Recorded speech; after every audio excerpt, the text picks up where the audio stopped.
Hello, everyone. So today I am going to be discussing and reviewing Selena Gomez's third solo studio album, though many people refer to it as her second due to the fact that Stars Dance, released in 2013, was very much an album that Selena didn't have a whole lot of personal input into.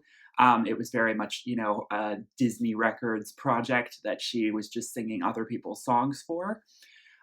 So coming off of Revival, her last album in 2015, 4 years ago, we finally get her official follow-up. And it's been years in the making. I mean, if you followed my channel, I've talked about it for the last few years. We've all been waiting for SG2. We've all been waiting for Selena Gomez to finally deliver another record. She released a slew of singles in the last few years, Bad Liar and Fetish being two of the big ones in 2017. We all thought that an album was coming that year. But then there were a lot of complications that occurred in her own personal life with her health, including a kidney transplant that nearly went really, really wrong because of her autoimmune disease, lupus. She had to undergo a kidney transplant.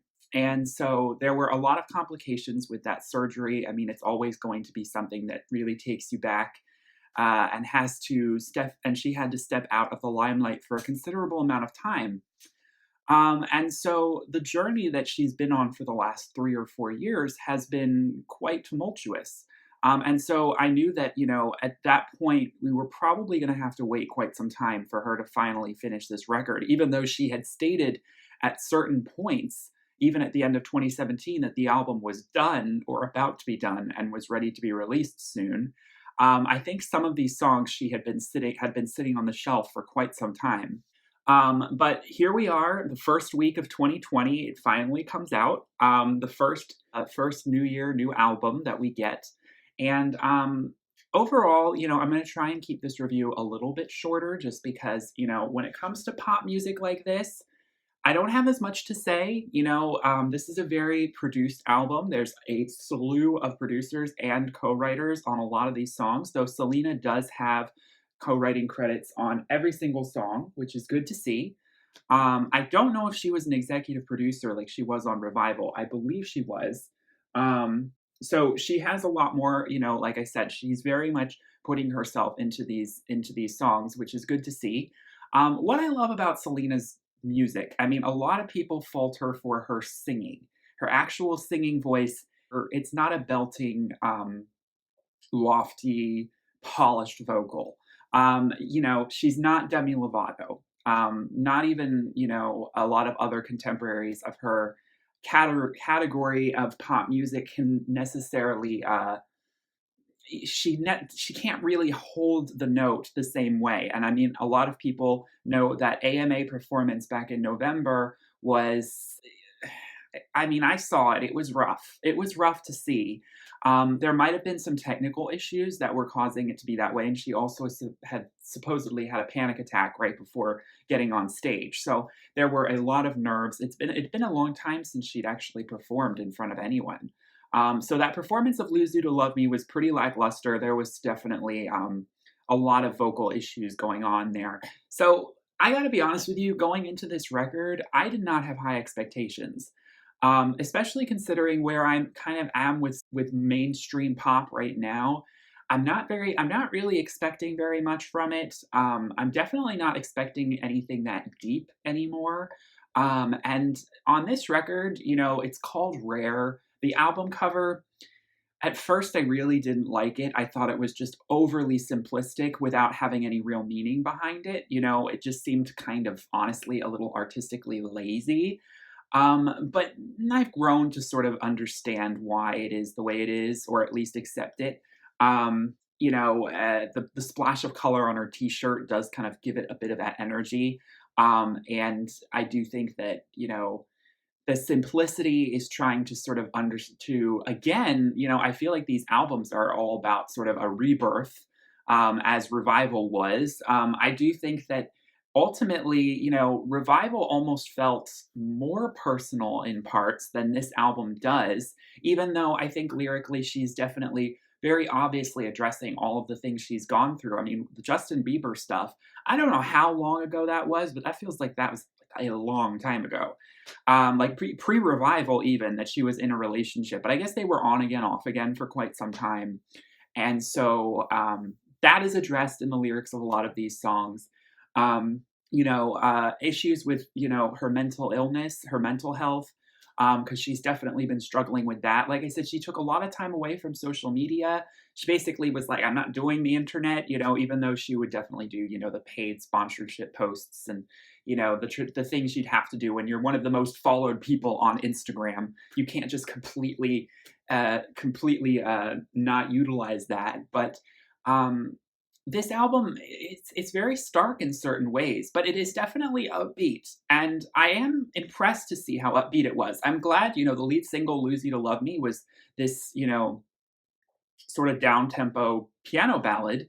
And I gotta be honest with you, I don't necessarily think the song rises to the occasion as much as I think a lot of people think it does, or I'd like it to. Because I think the chorus is pretty middling. I just don't think the echoing vocals are present enough. And this is a song where I think Selena's vocal style is just not well suited for. And there's so much more she could have done to turn this song into a real soaring power ballad. But because of the way she kind of focuses her vocals, which are low and breathy, um, which suits her voice better, it's not a good match for me. So Lose You to Love Me falls flat. I gotta be honest with you. The song doesn't really have much replay value for me. I feel the emotion in her voice because there's a fractured element to her delivery. She definitely sounds like she's a bit choked up, which comes across, I think, really well. I just don't necessarily find the song altogether that cathartic to listen to, especially in repeated listens because it's so underwhelming for me sonically. I'm sorry. I just for a moment like what that song is meant to be, it just doesn't rise to the occasion for me enough. In terms of vocal dynamics and things. And I guess I can't really fault Selena for that because if she tried to turn it into a Celine Dion moment, it wouldn't sound good. I mean, the vocal processing would have had to have been through the roof. Um, and so I guess that's just the sacrifice we have to get. But Look at Her Now was sort of the flip side to that. And Look at Her Now is actually the song that I have been listening to a lot recently. It's been a slow grower for me. And you would be kind of surprised that that's the song that I'm more resonating to, considering that's very bubblegum pop. It's very modern, it's very edgy. I think that actually it's kind of really clever in the way it distorts her vocals around. She again sort of sing talks the deliveries of "Look at her now." Wow. I believe there's like a video of her like recording the vocals for that song and she's just in the microphone going, "Wow. Wow." Like all the different wows that she had to take. And then it's just all chopped up and spliced all over the place to create a song that is energetic as anything. I mean, honestly, this is like one of the most upbeat songs. I don't know. And I feel like it has this infectious energy that just makes you want to get up and feel kind of more empowered and optimistic. And honestly, I find it almost more empowering than Lose You to Love Me, just because that song, like I said, is so middling and so kind of dragged down by the repetitive echoing chorus that's not really standing out at all. And her vocals never rise above the surface. We get other songs like Dance Again, that are, again, very upbeat, songs that you would kind of assume are jumping out to be singles. It's kind of interesting because, again, like I said, going into this album, I had pretty low expectations, but I was actually, and I suppose, like I said, this was because I kept my expectations so low. I was actually surprised by several of the songs being so groovy and pleasing to listen to as they were. I was a little bit worried. She has kind of very much been about the EDM kind of structure of music recently.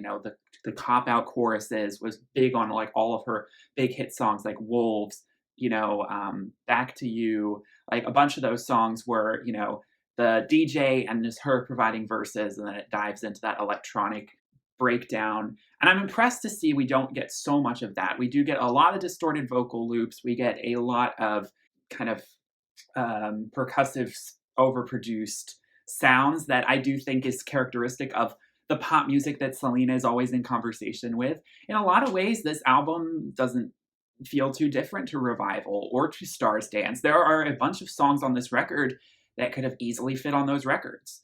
And some of them are a little bit more juvenile. I do think Dance Again, it reminds me a lot of like 2011 pop. I don't know. There's something about it that it feels like it could have easily been on that record When the Sun Goes Down. Is that what that record was called? Or When the Lights Go Down? I can't remember. That 2011 record that had Love You Like a Love Song. Dance Again, it's got that electro pop sound that is very characteristic of like 2011 for me. I don't know, 2011, 2012. And so for me, that song feels a bit throwback, which I think is kind of interesting.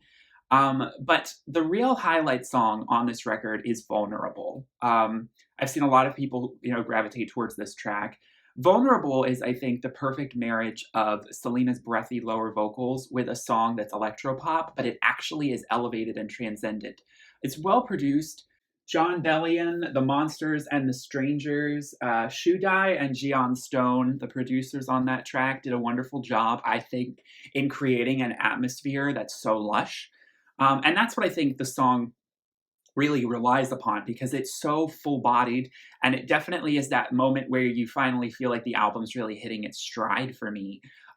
There's definitely a tropical haze to this song that I find so alluring. And like I said, there's deep emotion behind it, even though it's so triumphant. This song, is understated in the verses as it's slowly building, but like a volcano or like a geyser, you can just hear the ripples and bubbles bubbling up underneath the surface as it's starting to build. But I'm glad that this song doesn't go complete EDM intense breakdown. It sort of just cruises with this very vibey, lush production. And in the lyrics, she is exploring and expressing that kind of fear that we all have approaching a new relationship, where she sings, "If I open up my heart to you, I know that you could lock it. Throw away the key and keep it there forever in your pocket. If I give the opportunity to you, then would you blow it? If I was the greatest thing to happen to you, would you know it? I'm going to give you all of my body. Are you strong enough to hold it? If I show you all my demons and we dive into the deep end, would we crash and burn like every time before? I would tell you all my secrets, wrap your arms around my weakness. If the only other option's letting go, I'll stay vulnerable." So at the end, it's this reconciliation with yourself, understanding that you've got to show your vulnerability to progress a relationship, to let the other person in and fully accept you. And it's really scary when you've been burned before. So this song has a feeling of really jumping into the unknown. And I think it's a great song to listen to, going into a new year, because it has this energy of optimism coming through in the way she delivers those vocals. I love the vocals that are just sort of added, layered on top of the production in the chorus. It's a celebratory moment. It's freeing. This song sounds like freedom. And it's just, as I said, so lush and vibrant. It's that real splash of color, I think, that this album really needed, because some of the songs are a bit more on the bland side.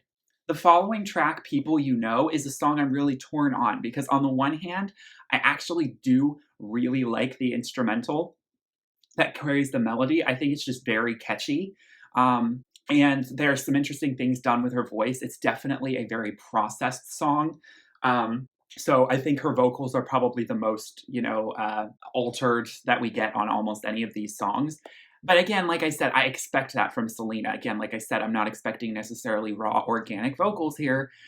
So on the one hand, I think People You Know is really fun and catchy. On the other hand, I think lyrically it doesn't really go anywhere, and it's very impersonal. Even though we all know that it can relate to experiences she's had, people you think turned out to be people you don't. We all can relate to that. I just don't necessarily think that a lot of these songs stand out as being so written that it's only Selena Gomez's perspective. She was working with Julia Michaels. She was working with Justin Tranter. These are heavyweights and songwriters that she's worked with a lot before. And so I do feel like a lot of these songs could be Julia Michaels' songs. They don't necessarily have to be Selena. And that's always the issue I have with pop music artists who don't necessarily write all of their own music. And so I'm going to critique that a little harder than I might have done in the past. And that's just the reality of it. Songs like Fun also feel pretty juvenile sonically and lyrically, but they also don't sound at all like a Selena Gomez song. It sounds so like a Julia Michaels song or whatever, the songwriter was on that song. And I mean, again, it's kind of just a fun moment of levity that this album definitely has plenty of. But I think that for an album that's titled Rare, it's definitely missing something that I think could have made it just the whole package a little bit more cathartic. Like I believe Revival truly was. Revival had those fun moments. Like it was so fun. It had all that great dance elements to it. But it also had those really vulnerable, powerful, emotional moments that I still feel like rose to the occasion a little bit more than this album does. That's not to say, though, like I said, that this album is as bad as I thought it was. I, honestly, again, let's talk about Rare, the title track. Um, I'm a bit mixed feelings on this track. Honestly, I do find this song a little meandering in terms of this song doesn't really grab me in terms of any sort of pleasing melody. It feels just generic, I guess is probably a good word to describe it. The beat doesn't really do that much. The production doesn't really do that much. Her processed vocals really come through when she sings I'm So Rare, and it just doesn't really sit well with me. And when are just so on the nose with the lyrics of like using the idea of rare and singing it so openly, it kind of just does make it feel very generic and impersonal. And I guess that's just because I'm used to like talking about artists who's got a little bit more depth to their lyrics beneath the surface. So I guess I'm being a little unfair in that criticism. Again, this is a pop record, very mainstream pop record. Another characteristic of her music that I think you have to have in the equation is that Latin influence. Songs like Ring, I think, are, quite welcomed, I believe, because I honestly think that the Latin style and groove is something that Selena is well suited for. I think that, Selena's presence on Ring is, it's a little edgier. You can tell she's very confident in her delivery on that song, whereas with other songs, you can't really tell her emotion behind her vocal. This song, it's very sort of a devil may care, delivery. Like it's a little softer and the voice is a little bit more, again, like you can tell that she's like kind of more just like not really like trying to shout at you with the lyrics, but just sort of talk. I just let it ring, ring, ring. Like it's very casual and nonchalant in a lot of ways, which I mean I think goes with the concept pretty well. It's this sort of idea of like and she's sort of feeling herself and letting herself like feel confident and saying, well, I have a lot of power here. I can, hold a lot of the cards and make these boys squirm a little bit because if they start to make me, second guess their intentions, I know how to make them, do what I need them to do. I've got them wrapped around my finger like a ring. And then when they call, sometimes I just let it ring. And it's the kind of energy that, like, it's that sassy kind of confident energy that I would expect from a lot of these, pop Disney stars. It's a little full of itself, but it's tongue in cheek and it's just fun. And again, a little impersonal. Like I said, any pop star could have made this song and sang it, but Selena, it's up her alley. So it does sound a little bit like Same Old Love in the chord progression. So it's got a very similar style, but I guess that's the sort of Latin rhythm coming through. She definitely is relying on that. Also a little bit Havana by Camila Kibeho. There's definitely those comparisons. Let Me Get Me is more more experimental. And I'm ultimately unsure as of right now whether it pays off. It's this slightly Latin infused pop track that a lot of the times I think she like lets these upbeat melodies and choruses sort of swirl around this sort of produced synthetic melody line, and I think that this song starts to get a little too produced at points. I understand it's like building up the energy, so it's like a Latin dance. It's on your feet. It's always moving and it's kind of accelerating as it goes. And there's a very circular energy to this song. And I find it, pretty. I mean, it's for all that it's definitely a more emotional sentiment she's trying to explore, which is like basically like let me try and understand myself, give me space. At the same time, it's a kind of like a party track. It's an interesting blend. And I think that kind of fusion and experimentation is, again, like I said, if we're going to get that, at least let it be fun and fun to dance to. And so ultimately, that song pays off for me because it's at the end of the day something I find just upbeat and energizing. And so, although a little strange, and some of the moments where it's just her produced vocal and it's sort of it's like, okay, what made this sound good? I don't quite understand that decision that was made, and some of the producers, the decisions they made around where to isolate her vocals and why, and all of those things. But okay, I'll take it. Crowded Room featuring, now I now know this. I was gonna say Six Lack, but it's actually Black. The six is meant to be a B. I feel very cultured now that I know that. So I won't say Six Lack. But Crowded Room is a more R&B style song, definitely more urban. It definitely feels very contemporary. It feels like something that, any of these other, sort of young contemporary artists, and people mentioned Tinashe. I could definitely see them singing. I actually find this like a nice slow jam song. It's like a good kind of just middle energy, like sexy, feeling the, energy vibrations type track. I don't know. I actually find the isolated vocals, the isolated production, I find it actually quite alluring on this track, quite inviting.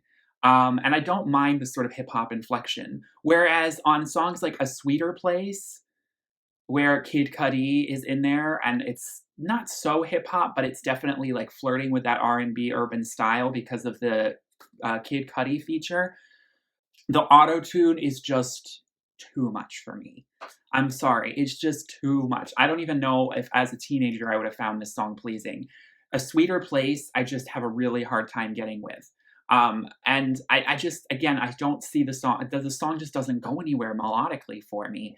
And it doesn't feel like it's catchy or ear pleasing at all to me when she's, sort of painstakingly, going through such a processed vocal, trying so hard to be catchy when it's just not really working for me. Um, Kind of crazy. Again, I don't know how much I feel bad. I don't really feel one way or the other. Like a lot of these songs are that way for me. Cut You Off. I feel like the album sort of meanders a little bit as we enter the second part, and so the opening tracks are really the strongest. Although, again, like I said, I'm not so crazy about Rare, but I think From Dance Again to People You Know is the strongest part of this record, and then Crowded Room is kind of a nice moment as well. But ultimately, I just do think that the big issue for this record is the impersonality of a lot of songs, particularly the songs in the latter half of this record, in that, again, like with a lot of pop records, it does feel like it could have been sung by anyone. Selena has been through so much, and I would have liked to have seen even more deep dives with that, and gotten a few, maybe another piano ballad, or if we were going more in the dance route. Not that I necessarily always want bubblegum pop to just be about the beat, more beats coming in that were just Latin infused, kind of dance hall, tropical. That's the kind of energy that I really kind of vibe with from Selena and her music. And I've always found so alluring and fun.